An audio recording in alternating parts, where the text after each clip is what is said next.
اعوذ باللہ من الشیطان الرجیم بسم اللہ الرحمن الرحیم السلام علیکم. I am Reshma Begum teacher P S Saeed ملائب quote class second subject Urdu, اور آج ہمارا ٹاپک ہے بلبل کا بچہ. یہ ہے بلبل اور یہ اس کا بچہ.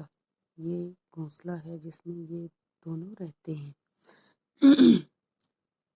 یہاں پر یہ نظم ہے. پوائم: کھاتا تھا کھچڑی پیتا تھا پانی بلبل کا بچہ. کھاتا تھا کھچڑی اور پیتا تھا پانی. کھچڑی کیا ہوا؟ دال اور چاول جو اکٹھے بنتی ہے اس کو کھچڑی کہتے ہیں. گاتا تھا گانے میرے سرہانے. گاتا تھا گانے میرے سرہانے بلبل کا بچہ.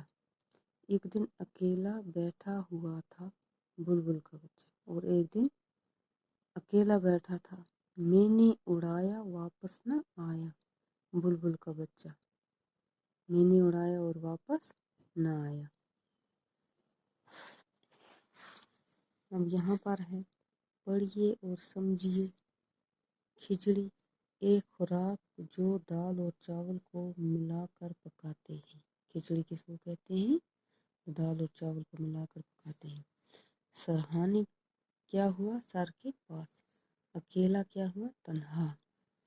اب ہے یہاں پر کوشچن، سوچئے اور بتائیے کھچڑی کون کھاتا تھا؟ کھچڑی کون کھاتا تھا؟ یہاں پر ہم پڑھا نا ابھی، کھاتا تھا کھچڑی پیتا تھا پانی. کون؟ بلبل کا بچہ. یہاں پر ہم لکھیں گے بلبل کا بچہ. اس کا آنسر آئے گا یہ بلبل کا بچہ. کیا اڑنے کے بعد بلبل کا بچہ واپس آیا؟ ہم لکھیں گے نہیں، وہ واپس نہیں آیا، کیونکہ یہاں پر سبق میں ہم نے ابھی پڑھا میں نے اڑایا واپس نہ آیا. جب اڑ گیا وہ، پھر وہ واپس نہیں آیا. بلبل گانا کہاں گاتا تھا؟ بلبل گانا کہاں گاتا تھا؟ بلبل کہاں گانا گاتا تھا؟ یہاں دیکھو، پہلے ہم سب دیکھیں گے. گاتا تھا گانے میرے سرہانے. کہاں پر؟ سرہانے. بلبل کہاں گاتا تھا گانا؟ سرہانے. اب یہاں پر ہے تیسرا سوال، حروف الگ الگ کر کے لکھیے. یہاں پر کھچڑی ہے. کھچڑی میں کیا کیا حروف آتا ہے؟ کھ، چ، ڑ اور چھوٹی ی. اب یہاں پر کیا آئے گا؟ بلبل ہے.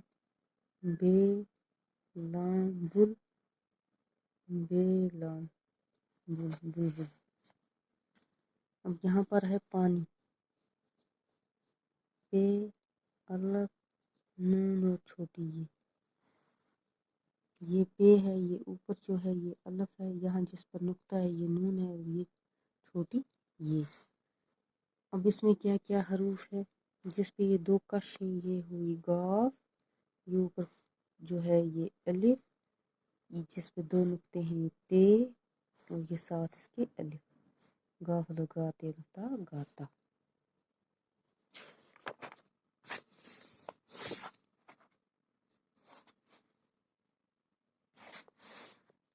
اب ہے حروف ملا کر لکھیے. اب ہم نے ملا کر لکھنا ہے.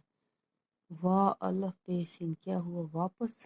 سین الف رے بڑی ہے، سین الف سارے یہ رے سارے. سارے.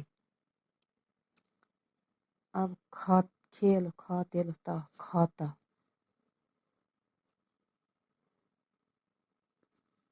کھاتا. نیچے دو پرندوں کے خاکے بنائے گئے ہیں. خاکوں میں رنگ بھر کر دونوں کا نام لکھیے. ٹھیک. یہ کون سا پرندہ ہے؟ اس کا نام یہاں پر لکھنا ہے. اور یہ کون سا پرندہ ہے؟ اس کا نام یہاں پر لکھنا ہے. ہم ابھی اس کا پہلے نام بھی لکھیں گے. اور یہ نظم اپنی کاپی میں لکھیے اور زبانی یاد کیجیے.